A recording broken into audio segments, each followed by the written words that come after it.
Rajshahi medical college হাসপাতালের হাম বিষয়ক আপডেট দিচ্ছি আজকে 2 এপ্রিল 2026। গত 24 ঘন্টায় সাসপেক্টেড হামের নতুন কেস ভর্তি 20। গত 24 ঘন্টায় সাসপেক্টেড হামের ডিসচার্জ হয়েছে 4। গত 24 ঘন্টায় সাসপেক্টেড হামে মৃত্যুবরণ করেছে একজন। এখন রাজশাহী মেডিকেল কলেজ হাসপাতালে ভর্তি রোগী রয়েছে 132। সাসপেক্টেড হামের ভর্তি রোগী 132। এখন পর্যন্ত রাজশাহী মেডিকেল কলেজ হাসপাতালে এই মৌসুমে মোট ভর্তি রোগীর সংখ্যা 340। ধন্যবাদ। সংখ্যাটা আমি বলছি, গত 24 ঘন্টায় সাসপেক্টেড হামে মৃত্যুবরণ করেছে একজন।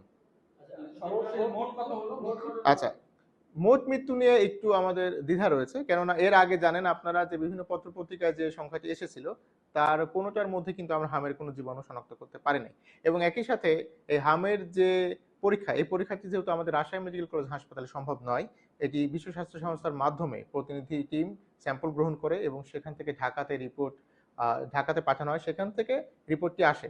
তো এটি একটি সময় সাপেক্ষ বিষয়, আমরা এটি নিয়ে কাজ করছি। আমরা পুরো সংখ্যাটি একসাথে সঠিকভাবে জানা মাত্র আপনাদেরকে জানিয়ে দিব। এর আগে কোনো তথ্য দিয়ে আসলে বিভ্রান্ত করতে চাচ্ছি না। ধন্যবাদ। আচ্ছা, আমাদের এখন পর্যন্ত যে প্রাপ্ত তথ্যগুলো রয়েছে সেক্ষেত্রে আমাদের চাঁপাইনবাবগঞ্জ অঞ্চল থেকে রোগীর সংখ্যাটি বেশি আসছে। এছাড়া আমাদের রাজশাহী বিভাগের নওগাঁ, নাটোর, পাবনা জেলা থেকে আগত রোগীর সংখ্যা বেশি। এর বাইরে আমি বলতে চাই খুলনা বিভাগের কুষ্টিয়া এবং মেহেরপুর জেলা, এছাড়া ঢাকা বিভাগের ফরিদপুর, রাজবাড়ী থেকেও কিছু রোগী আমাদের হাসপাতালে চিকিৎসাধীন রয়েছে। দেখুন, আমরা হামের এই উদ্ভূত পরিস্থিতিতে বেশ কয়েকটি পদক্ষেপ রাজশাহী মেডিকেল কলেজ হাসপাতালের পক্ষ থেকে গ্রহণ করেছি, আপনাদের মাধ্যমে একটু বলতে চাই। আমরা কিন্তু হাম আইসোলেশন একটি ওয়ার্ড গঠন করেছি, সেখানে 40 শয্যার বিশেষায়িত একটি জায়গা আমরা সিলেক্ট করেছি। সেখানে আমাদের শিশু বিভাগের বিভাগীয় প্রধান এবং অন্যান্য প্রশিক্ষিত চিকিৎসক এবং দক্ষ নার্সদের সমন্বয়ে একটি টিম কাজ করছে। এছাড়া আমরা প্রত্যেকটি শিশু ওয়ার্ডে হাম আইসোলেশন কর্নার করেছি। একই সাথে আমাদের পরিকল্পনা আছে, যদি রোগীর সংখ্যা আরো বেশি বৃদ্ধি পায়, আমরা যে কোনো একটি শিশু ওয়ার্ডকেই পুরোপুরিভাবে হাম আইসোলেশন ওয়ার্ডে রূপান্তর করব। আপনাদেরকে আরো বলতে চাই, আমরা কিন্তু অতিরিক্ত এই রোগীর চাপ সামাল দেওয়ার জন্য হাম আইসোলেশন ওয়ার্ড তথা আমাদের যে শিশু ওয়ার্ডগুলো রয়েছে সেখানে অতিরিক্ত অক্সিজেন লাইন বিনির্মাণের কাজ ইতিমধ্যে শুরু করেছি।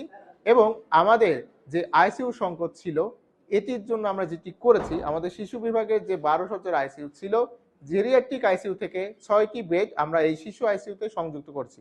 অর্থাৎ এখন পর্যন্ত আমাদের শিশু আইসিইউ এর সক্ষমতা গিয়ে দাঁড়িয়েছে 18তে। সেখানে আমরা 12টি বেড রেখেছি কেবলমাত্র হাম বা সাসপেক্টেড হাম রোগীর জন্য, এবং বাকি 6টি রেখেছি নন মিজেলস বা হাম বাদে অন্য যে রোগী আইসিইউতে ভর্তি হবে তাদের জন্য। একই সাথে আমরা একটি কাজ করেছি, আপনারা জানেন যে সচিব মহোদয় আমাদের একটি নির্দেশনা দিয়েছিলেন যে আমাদের রাজশাহীতে যে হার্ট ফাউন্ডেশন হাসপাতাল এবং রিসার্চ ইনস্টিটিউট রয়েছে সেখানে যে আইসিইউ সুবিধা রয়েছে আমরা ওখানে আমাদের থেকে কোনো রোগী স্থানান্তর করতে পারি কিনা। এই অংশ হিসেবে আমরা গতকালকে একজন নন মিজেলস শিশুকে রাজশাহী হার্ট ফাউন্ডেশন ইনস্টিটিউটের যে আইসিইউ সেখানে স্থানান্তর করেছি। আজকেও আমরা একটি রোগীকে সেখানে স্থানান্তর করব, এই প্রক্রিয়া চলমান রয়েছে। এখানে আরেকটু বলি, রাজশাহী হার্ট ফাউন্ডেশন স্থানান্তর করলেও এটি সামগ্রিক যে চিকিৎসা ব্যবস্থা সেটি দেখভাল কিন্তু রাজশাহী মেডিকেল কলেজ হাসপাতাল কর্তৃপক্ষই করছে, সার্বিকভাবে সহায়তা করছে হার্ট ফাউন্ডেশন কর্তৃপক্ষ। এবং এক্ষেত্রে আমরা রোগীদের একটি ফর্মাল সম্মতি আশা করে তারপরেই কিন্তু রোগীকে সেখানে পাঠাচ্ছি, অর্থাৎ রোগী বা রোগীর অভিভাবকের একটি সম্মতি নেওয়ার পরেই আমরা রোগীকে রাজশাহী মেডিকেল কলেজ হাসপাতাল আইসিইউ থেকে রাজশাহী হার্ট ফাউন্ডেশন ইনস্টিটিউটের আইসিইউতে প্রেরণ করছি। ধন্যবাদ। এখন যে তথ্য রয়েছে, আজকে 132 জনের মধ্যে 4 জন কিন্তু অ্যাডাল্ট, অর্থাৎ 12 বছরের তদূর্ধ্ব। তো আপনি যেটি বললেন এই ধরনের রোগীও আমরা পাচ্ছি। প্রাপ্তবয়স্ক যে হামের বা সাসপেক্টেড হামের রোগীগুলো আমরা পাচ্ছি, তাদের নিয়েও আমাদের পরিকল্পনা রয়েছে। আমরা মেডিসিন ওয়ার্ডগুলোতেও কিন্তু হাম আইসোলেশন কর্নার চালু করেছি। একেবারে নিশ্চিতভাবে হামে মারা গেছে আমি একজনের তথ্য দিতে পারি, একজন নিশ্চিতভাবে হামে মারা গেছে। এর বাইরে যে তথ্যগুলো আসছে সেগুলো নিয়ে আসলে আরো পরীক্ষা নিরীক্ষা এবং গবেষণার প্রয়োজন রয়েছে, এই জন্য সেগুলো যাচাই বাছাই না করে কোনো বিভ্রান্তিমূলক তথ্য আমি দিতে চাচ্ছি না।